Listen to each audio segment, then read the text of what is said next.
Il m'a sauvé de l'incendie, pour découvrir ensuite que c'était lui qui l'avait allumé. Je suis là, debout devant le miroir de ma salle de bain, tenant une bougie d'anniversaire que je me suis achetée. 30 ans.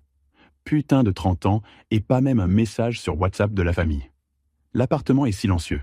Dehors, Paris gronde avec ses 12 millions d'habitants, mais ici c'est comme si j'étais le dernier homme sur Terre.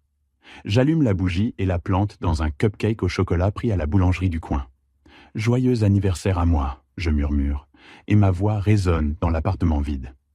Le téléphone vibre. Pendant une seconde, ma poitrine se serre d'espoir.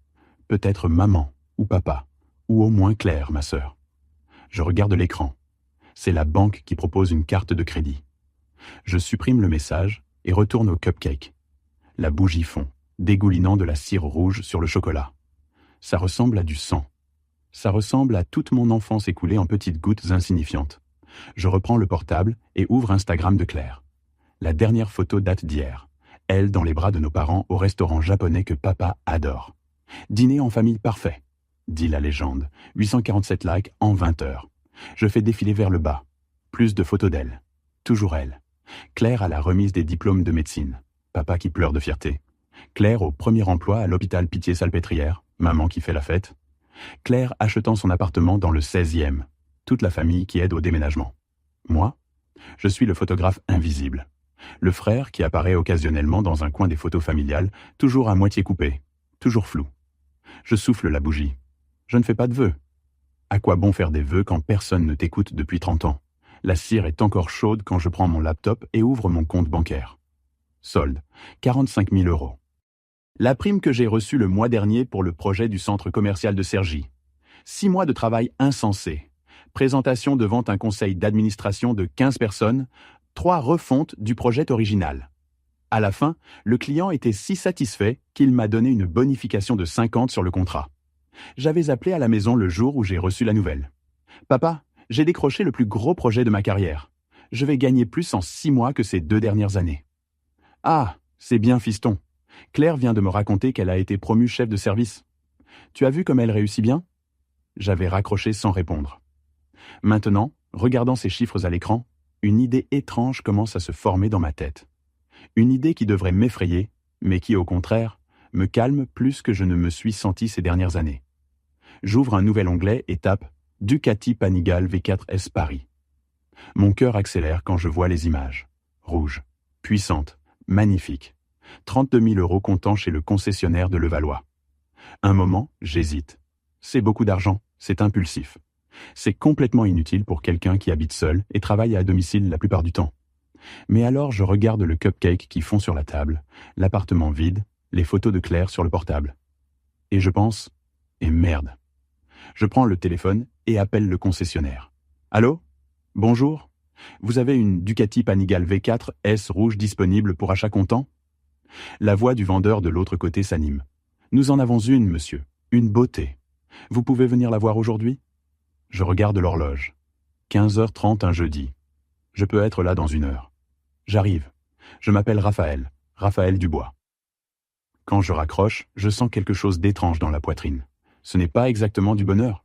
C'est plutôt comme un soulagement.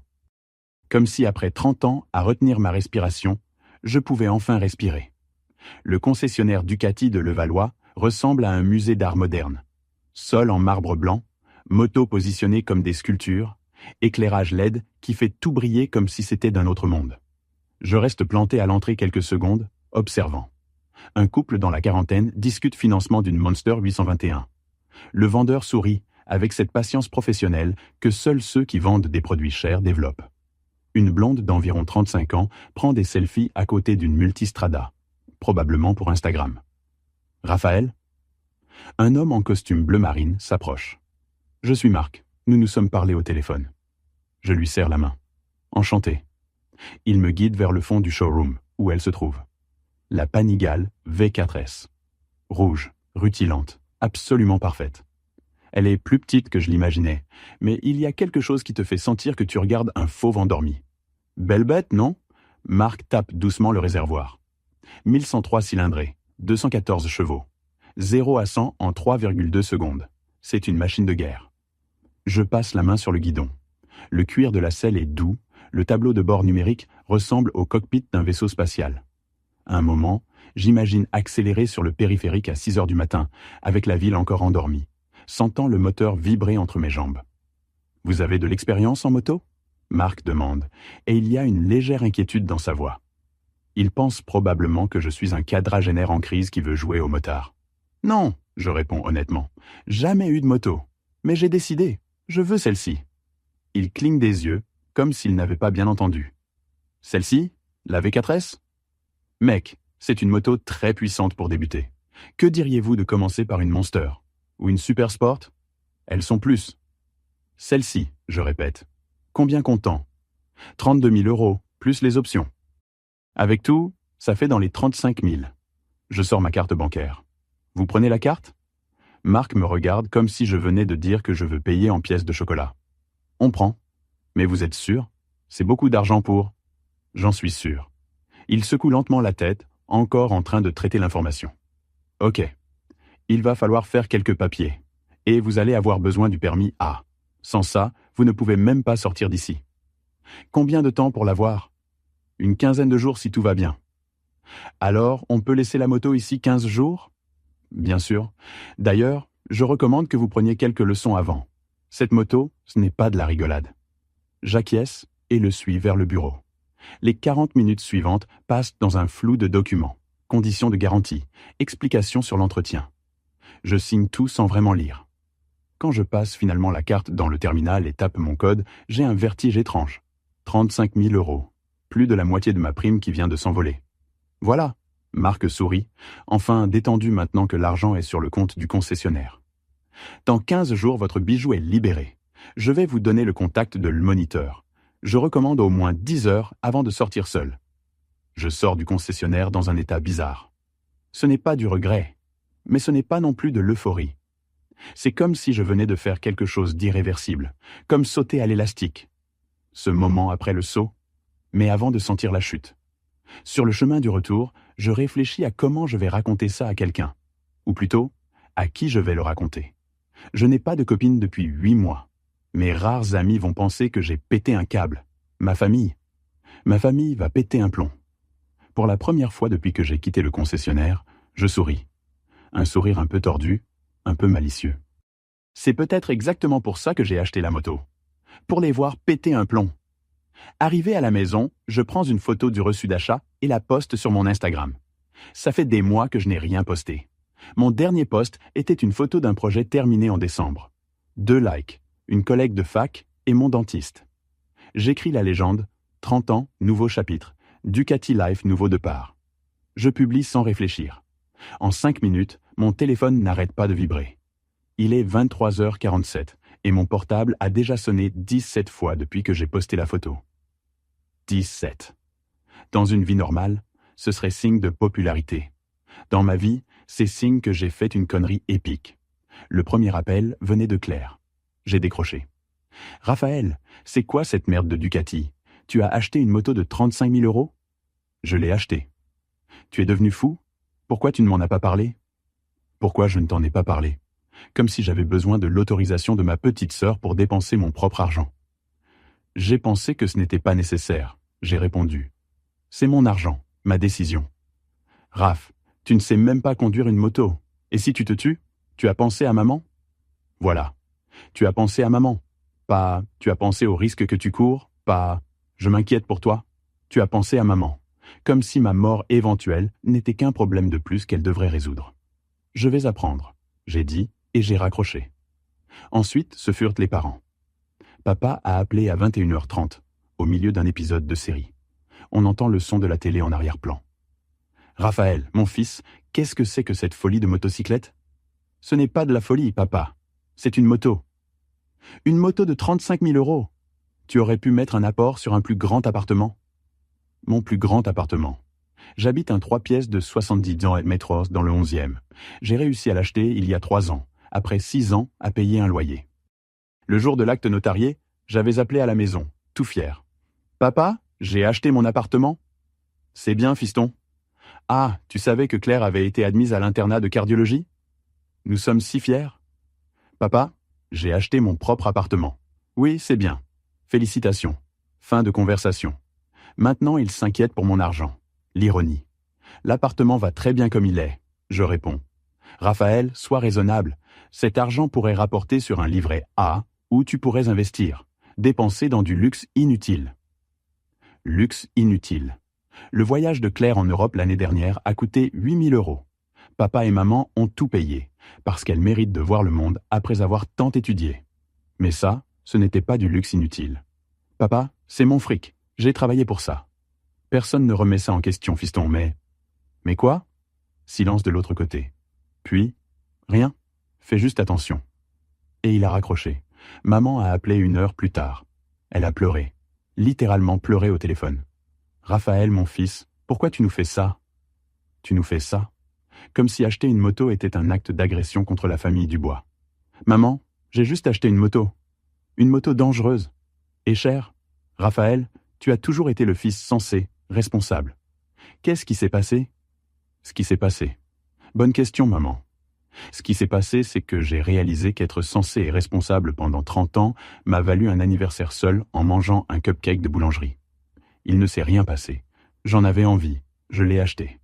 Mais tu ne sais même pas conduire. Je vais apprendre. Et si tu te blesses? Tu as pensé à Claire? C'est elle qui devra s'occuper de toi, étant médecin de la famille. Voilà. Tu as pensé à Claire. Toujours Claire. Même quand le sujet c'est moi, ça finit toujours par tourner autour d'elle. Maman, si je me blesse, j'irai à l'hôpital. Claire n'a pas besoin de s'inquiéter. C'est méchant de dire ça, Raphaël. C'est ta sœur. Et moi, je suis ton fils. Et aujourd'hui, c'était mon anniversaire. Et vous avez même pas pensé à appeler. Silence. Un long silence pesant. Puis, avec la voix plus basse, « Bien sûr qu'on y a pensé. On a juste oublié d'appeler.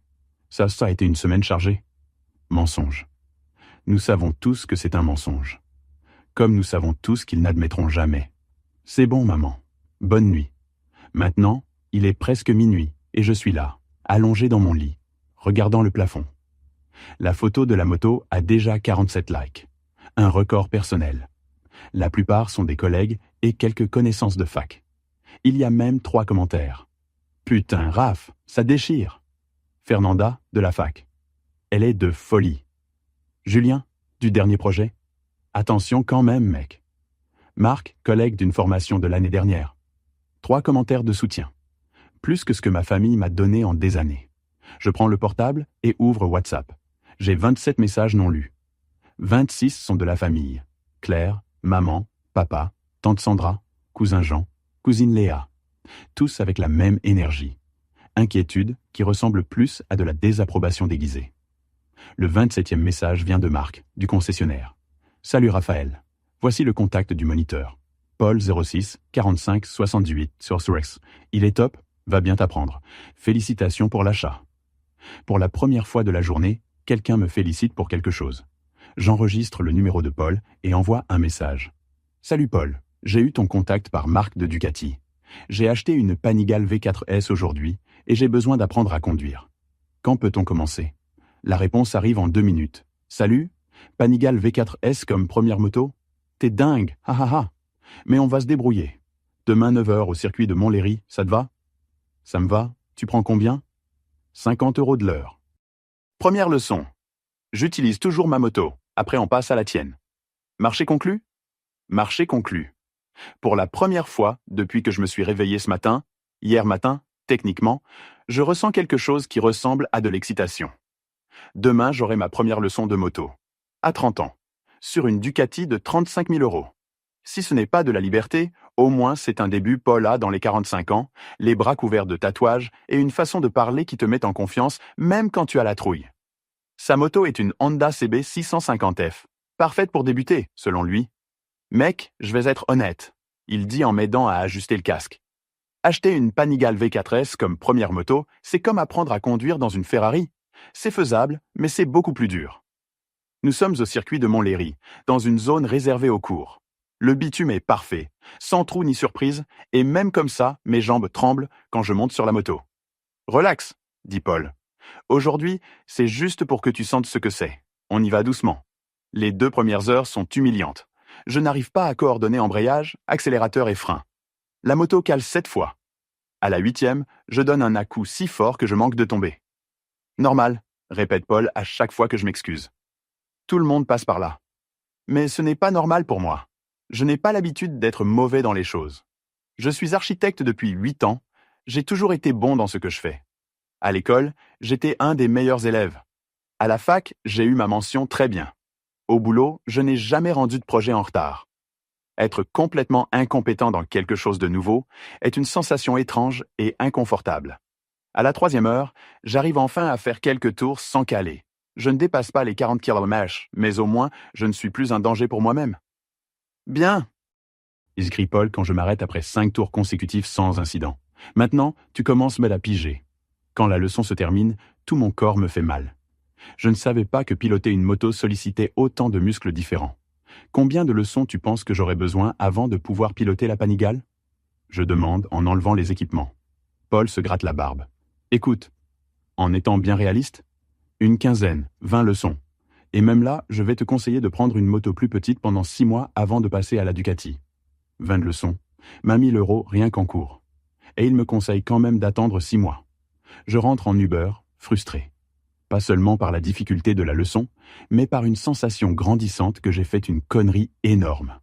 35 000 € pour une moto que je vais à peine arriver à piloter dans les mois qui viennent. Quand j'arrive à la maison, j'ai 15 messages WhatsApp de la famille.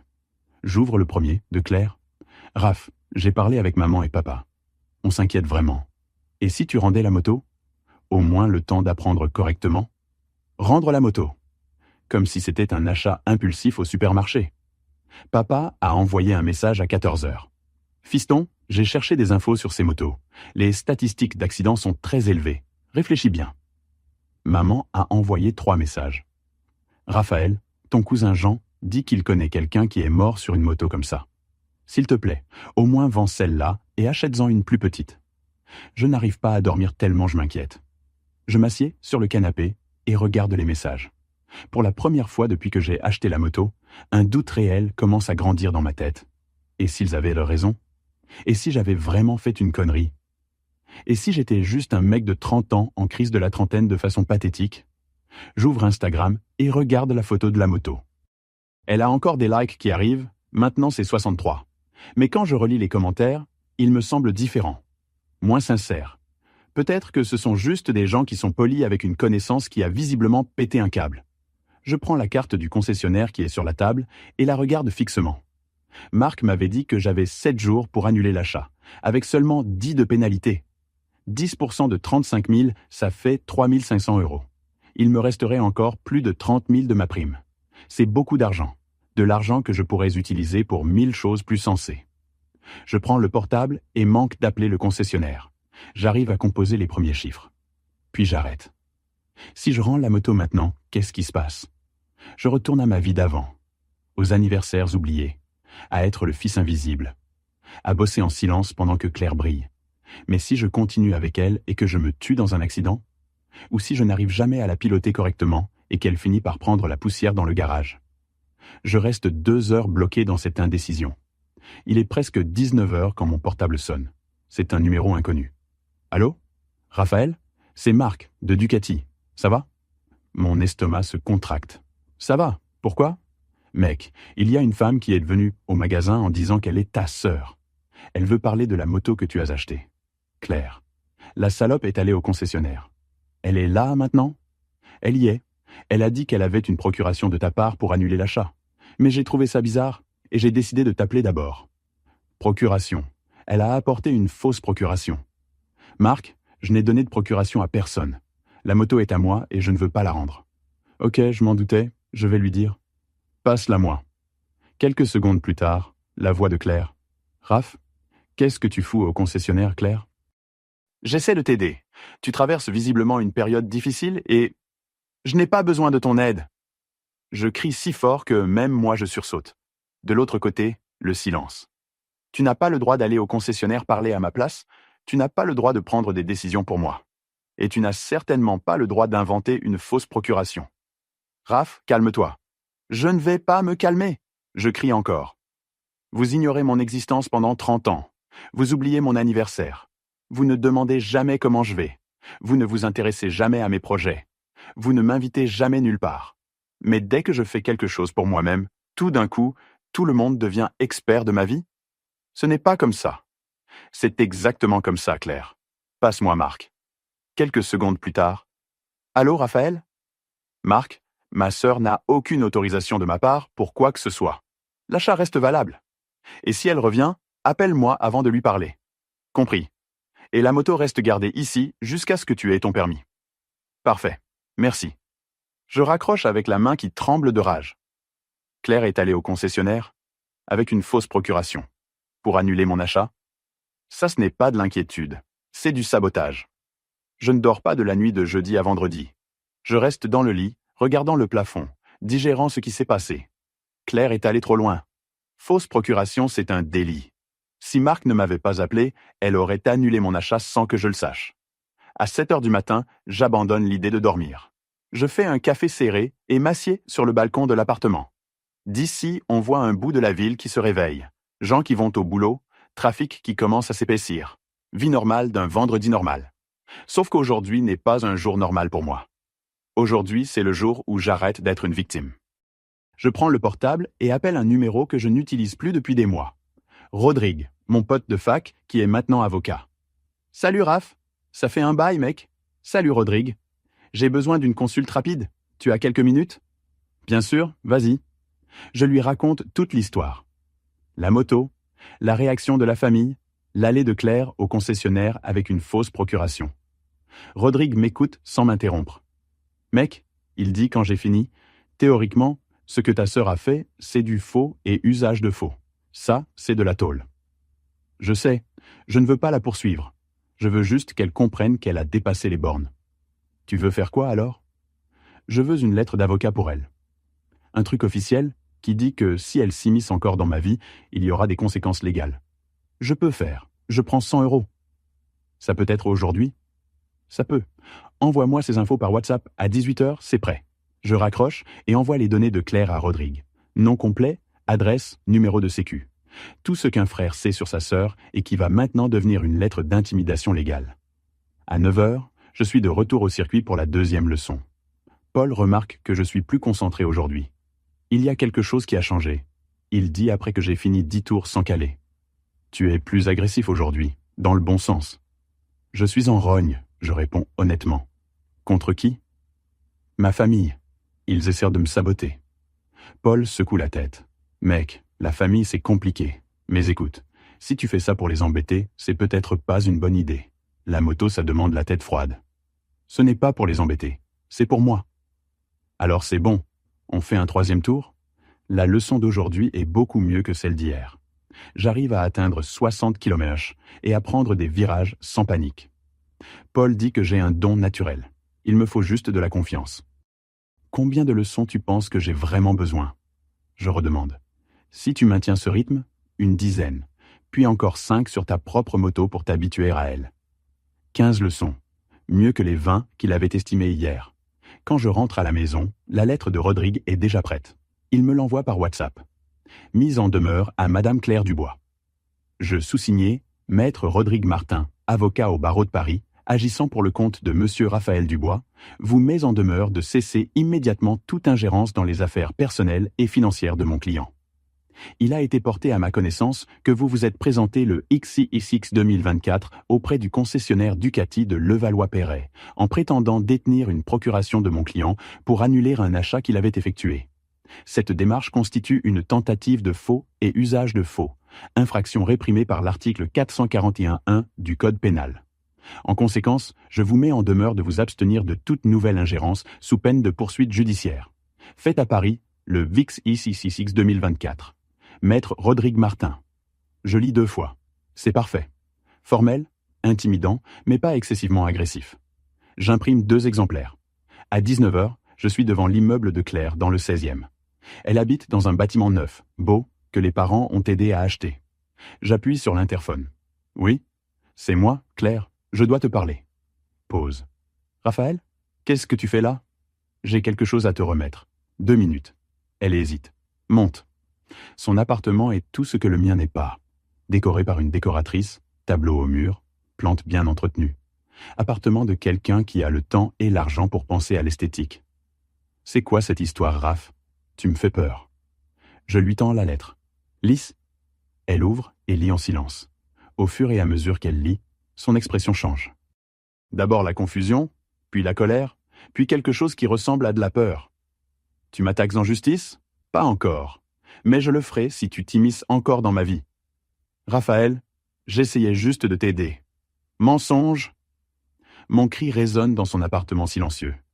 Tu n'essayais pas de m'aider. Tu essayais de me contrôler. Comme vous l'avez toujours fait, Claire s'assied sur le canapé, tenant encore la lettre. Ce n'est pas comme ça, Raph. C'est exactement comme ça, Claire. Vous oubliez que j'existe jusqu'à ce que je fasse quelque chose que vous n'approuvez pas. Là, tout d'un coup, tout le monde devient expert de ma vie. On s'inquiète pour toi. Vous vous inquiétez? C'était quand la dernière fois que tu m'as appelé pour savoir comment j'allais? Quand c'était la dernière fois que tu as demandé pour mon travail? Pour ma vie? Elle reste silencieuse, regardant ses mains. Je vais te dire quand c'était. Je continue. Jamais. Vous ne demandez jamais. Mais vous connaissez par cœur tous les détails de ton internat, de tes gardes, de tes relations.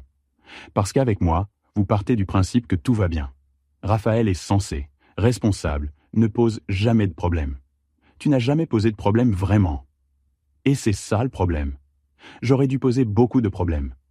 J'aurais dû crier, me battre, exiger de l'attention. Mais j'étais le frère sage, qui ne dérange pas, qui n'a besoin de rien. Claire se lève et va vers la fenêtre. Raph, je ne savais pas que tu te sentais comme ça. Bien sûr que tu ne savais pas, parce que tu n'as jamais demandé. Mais fausse procuration? Sérieusement, tu crois que j'aurais fait ça? Je sors mon portable et lui montre l'écran. Marc m'a appelé hier. Tu étais là, avec une procuration, voulant annuler mon achat. Elle regarde le portable, puis moi. Je n'ai apporté aucune procuration. J'ai juste dit que j'étais ta sœur et que la famille s'inquiétait. Marc a dit que tu avais parlé de procuration. J'ai demandé s'il fallait une procuration pour discuter de la situation. Je n'ai pas dit que j'en avais une. Je m'arrête. Est-ce que j'ai mal compris? Est-ce que Marc a mal compris? Même comme ça, je dis, mais avec moins de conviction. Tu n'avais pas le droit d'aller là-bas. Tu as raison, je n'avais pas le droit. Elle retourne au canapé. Raph, je ne savais vraiment pas que tu te sentais invisible dans la famille. Comment tu pouvais ne pas savoir? Vous oubliez mon anniversaire tous les ans. On n'oublie pas. Vous oubliez, Claire, chaque putain d'année. Et quand je vous le rappelle, l'excuse c'est toujours la même. C'était chargé, on a oublié d'appeler, mais évidemment qu'on y a pensé. Elle reste silencieuse un long moment. Puis, c'est vrai, on oublie vraiment. C'est la première fois que quelqu'un de la famille admet ça. Et tu sais pourquoi vous oubliez? Je demande. Parce que je ne suis pas une priorité. Je n'en ai jamais été une. Vous savez que je serai toujours là, toujours disponible, toujours compréhensif. Donc vous n'avez pas besoin de faire d'efforts. Raph. La moto, ce n'est pas de la rébellion, Claire. C'est que j'ai enfin fait quelque chose pour moi. Quelque chose que je veux, qui me fait du bien, qui n'appartient qu'à moi. Et vous n'arrivez pas à accepter ça. Elle plie la lettre et la pose sur la table. Qu'est-ce que tu veux que je fasse? Je veux que tu dises à nos parents que je ne suis plus le frère invisible, que s'ils veulent faire partie de ma vie, ils vont devoir faire des efforts. Et je veux que tu arrêtes d'essayer de me sauver de moi-même. Et si je n'y arrive pas, alors on va devoir discuter par avocats interposés. Claire me regarde longtemps. Puis, pour la première fois dont je me souvienne, elle a l'air sincèrement désolée. Raph, je suis désolé. Je ne me rendais vraiment pas compte. Il ne s'agit pas de se rendre compte, Claire. Il s'agit de s'en foutre assez pour faire attention. Je reprends la lettre. Je garde ça.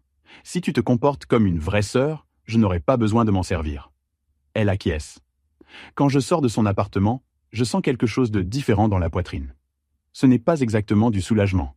C'est plutôt comme du pouvoir. Comme si après 30 ans, à me faire bousculer, j'avais enfin bousculé en retour. Le WhatsApp familial reste silencieux tout le reste du vendredi et tout le samedi. C'est un silence étrange, différent du désintérêt habituel. C'est le silence de ceux qui ne savent pas comment réagir. Samedi matin, 3e leçon de moto. Paul m'apprend à prendre des virages plus serrés et à utiliser le frein avant correctement. J'arrive à atteindre 80 km/h en ligne droite et je ne ressens plus cette panique initiale. « Mec, tu progresses vite », il dit pendant la pause.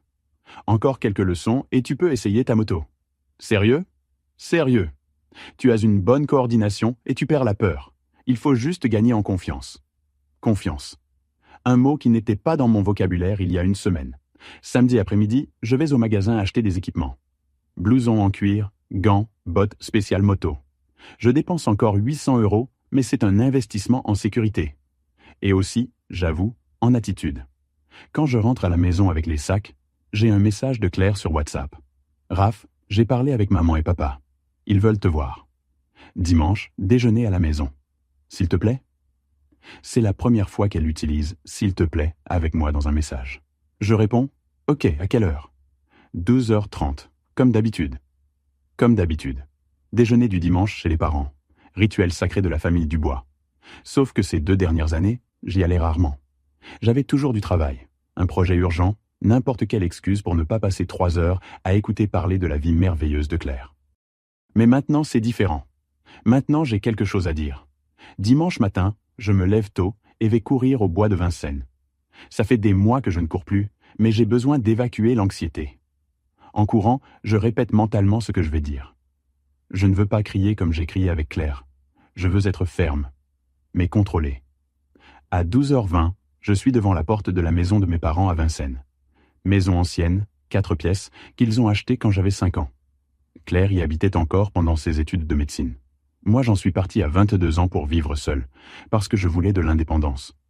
En réalité, je suis parti parce que j'étais invisible même en habitant là. Je sonne. Papa ouvre la porte. Raphaël, mon fils. Il m'embrasse, chose qu'il ne faisait plus depuis des mois. Entre, entre. La maison sent la blanquette, le plat préféré de Claire. Sur la table du salon, je vois les photos habituelles. Claire à la remise des diplômes, Claire au premier boulot, Claire dans un voyage. Il y a aussi une photo de moi, mais elle date de 3 ans, du jour où j'ai acheté l'appartement. Une seule photo? Maman sort de la cuisine en s'essuyant les mains sur son tablier. « Salut mon chéri !» Elle m'embrasse sur la joue. « Comment tu vas ?»« Je vais bien », je réponds. « Et la moto ?» demande papa, et il y a une tentative sincère d'intérêt dans sa voix. J'apprends à conduire. Encore quelques leçons, et je peux aller la chercher au concessionnaire. « Tu ne trouves pas ça trop dangereux ?» demande maman, mais sans le ton hystérique d'avant. Je pense que tout dans la vie est risqué, maman. Conduire une voiture aussi, c'est dangereux. Claire arrive quelques minutes plus tard. Elle me fait la bise, formellement. « Salut Raph. »« Salut. » On déjeune dans un silence relatif. La blanquette est bonne, comme toujours. Maman demande pour mon travail, chose qu'elle ne faisait plus depuis des années. « Comment vont tes projets ?»« Bien. J'ai terminé un centre commercial à Cergy le mois dernier. C'est grâce à la prime de ce projet que j'ai pu acheter la moto. »« Une prime ?» demande papa. « Oui, le client était tellement satisfait du résultat qu'il m'a donné 50 de plus que le montant du contrat. » Papa hausse les sourcils. « Sérieusement? Combien c'était ?»« 30 000 € de plus que prévu. »« Putain, » il dit, sincèrement impressionné. « C'est énorme, Raphaël. » C'est la première fois que j'entends de l'admiration dans sa voix quand il parle de mon travail. C'était un gros projet, j'explique. 6 mois de travail, équipe de 12 personnes, le centre commercial a 180 boutiques. « Tu ne nous avais jamais raconté les détails, » dit maman. « Vous n'avez jamais demandé, » je réponds sans agressivité, juste en constatant un fait. Silence à table. « C'est vrai, » admet papa. « On ne demande pas vraiment. » Claire joue avec sa nourriture sans manger. « Raph, j'ai raconté notre conversation aux parents. »« Et on veut s'excuser, » dit maman. Claire nous a fait réaliser qu'on ne fait peut-être pas assez attention à toi. Peut-être. Toujours le peut-être pour ne pas admettre complètement. Ce n'est pas peut-être, maman. Vous ne faites pas attention à moi depuis des années. Et j'ai laissé faire ça parce que j'ai toujours été le fils qui ne pose pas de problème. Fiston, tu as toujours été plus réservé. Commence papa. Non, papa, je ne suis pas réservé. J'ai renoncé à me battre pour votre attention, parce que c'était évident que je n'allais jamais gagner. Ce n'est pas vrai, dit Claire, mais sans conviction. Claire, vous oubliez mon anniversaire chaque année.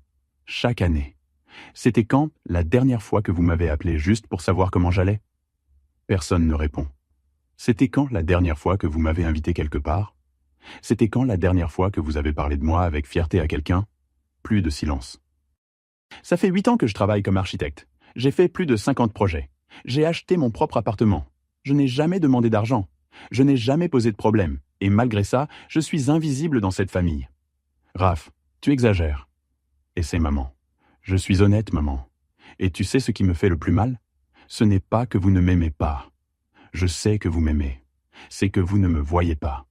Je suis juste le fils qui est toujours là, toujours disponible, toujours compréhensif. Donc vous n'avez jamais besoin de faire d'efforts. Papa pose sa fourchette. Qu'est-ce que tu veux qu'on fasse, Raphaël? Je veux que vous me traitiez comme un fils, pas comme un meuble. Je veux que vous vous intéressiez vraiment à ma vie, pas seulement quand je fais quelque chose que vous désapprouvez. Et si on promet ça? Demande Claire. Les promesses, c'est facile. Je veux voir des changements. Quel genre de changement?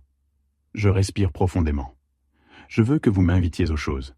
Je veux que vous demandiez pour mon travail. Je veux que vous vous souveniez de mon anniversaire sans que je vous le rappelle.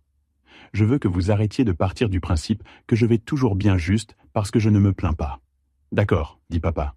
On peut essayer. Je ne veux pas que vous essayiez. Je veux que vous le fassiez. Et si on n'y arrive pas? Demande maman. Alors on va devoir repenser comment cette famille fonctionne. Le déjeuner se termine sans dessert. On se fait la bise pour se dire au revoir. Mais l'ambiance est bizarre. Ce n'est pas hostile, mais ce n'est pas confortable non plus. C'est l'ambiance d'une famille qui vient d'avoir une conversation honnête et qui ne sait pas encore comment traiter ça. Quand je sors de la maison, Claire m'accompagne jusqu'à la voiture. « Raph, tu as dit des choses très dures là-dedans. J'ai dit des vérités qu'il fallait dire. Tu crois qu'ils vont réussir à changer ?» Je la regarde. « Je ne sais pas, Claire. Vous avez 30 ans d'habitudes à casser. Mais je ne vais plus accepter d'être traité comme un fils de seconde zone. Et s'ils ne changent pas, alors je vais me construire ma propre famille, avec des gens qui s'intéressent vraiment à moi. » Elle reste silencieuse un moment. Puis, « Moi je m'intéresse à toi, Raph. » « J'espère, Claire, parce que si tu ne t'intéresses pas, je vais devoir repenser notre relation aussi. » Je monte en voiture et pars. Dans le rétroviseur, je vois Claire plantée sur le trottoir, qui me regarde partir. Mardi, 8 heures du matin. 8e leçon de moto.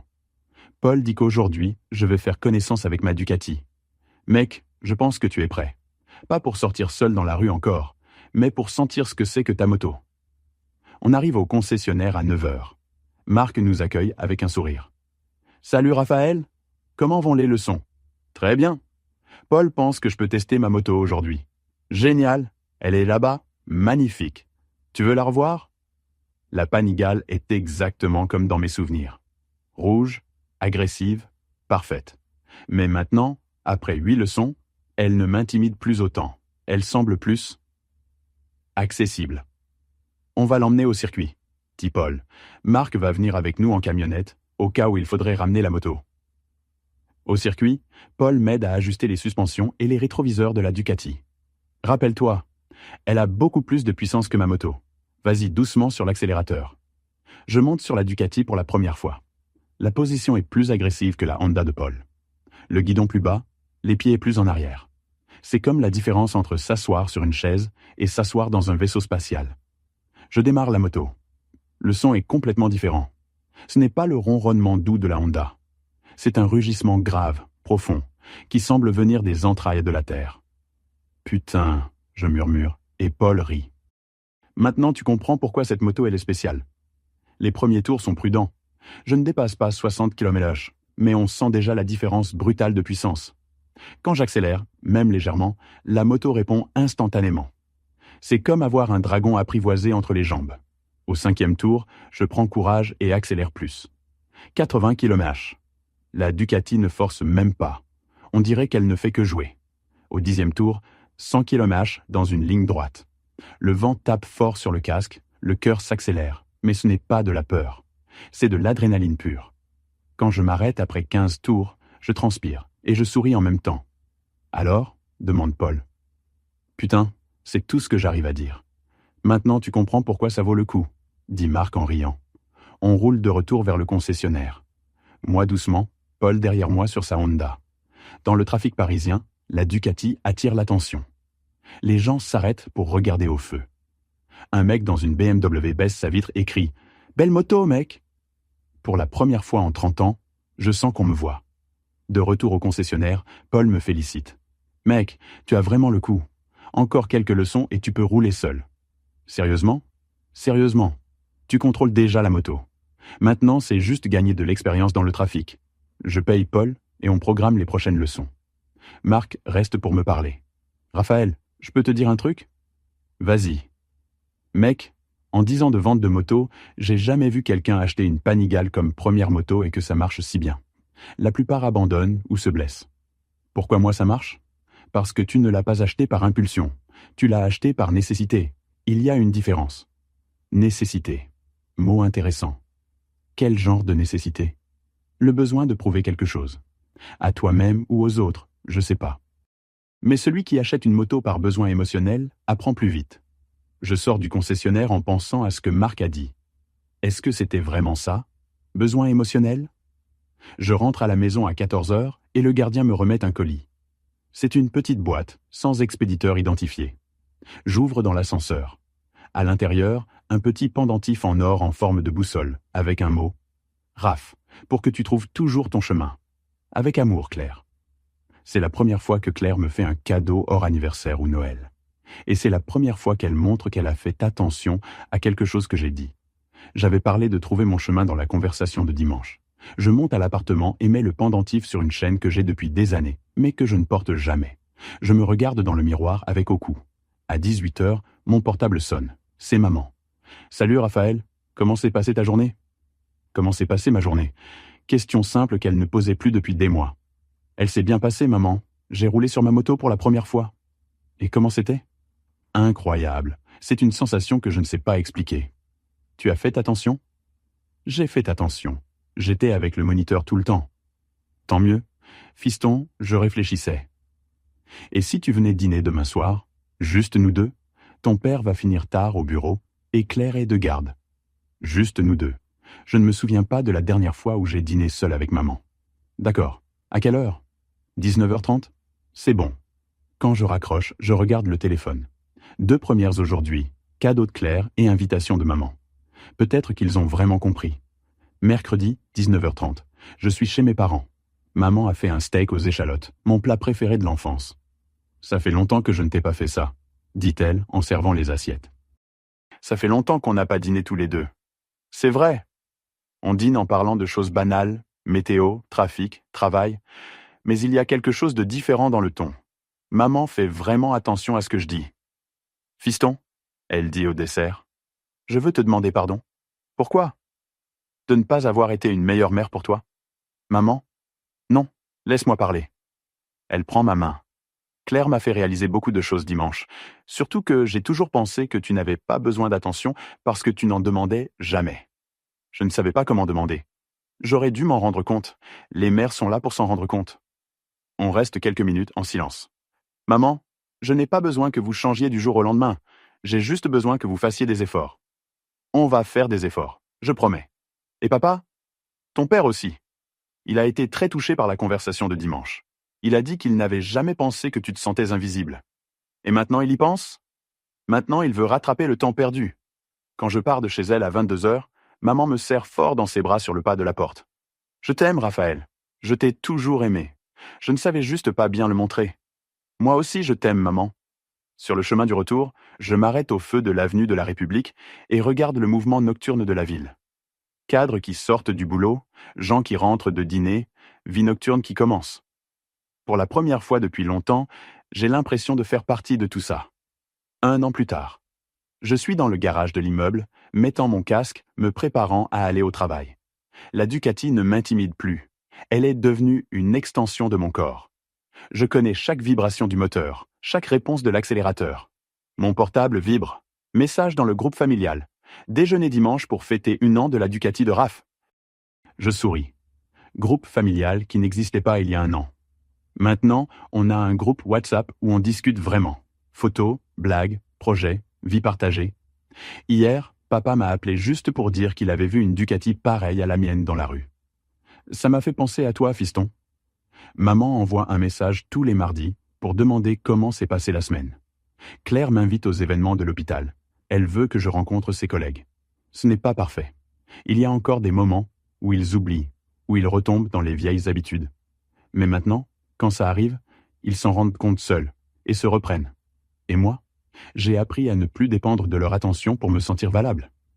Je démarre la moto et sors de l'immeuble. Dans la rue, j'accélère doucement. Le moteur répond avec ce rugissement familier qui est maintenant la bande sonore de ma vie. Au feu de République, un motard sur une Honda me fait un signe. Je lui rends son salut. On est frères d'asphalte maintenant. J'arrive au bureau où je travaille 3 fois par semaine. Le reste, c'est télétravail. Je gare la Ducati sur la place réservée que j'ai obtenue après être devenu associé minoritaire de l'entreprise. Associé minoritaire à 31 ans. Truc qui s'est passé parce que j'ai enfin commencé à parler de mes projets, à montrer mon travail, à exiger de la reconnaissance.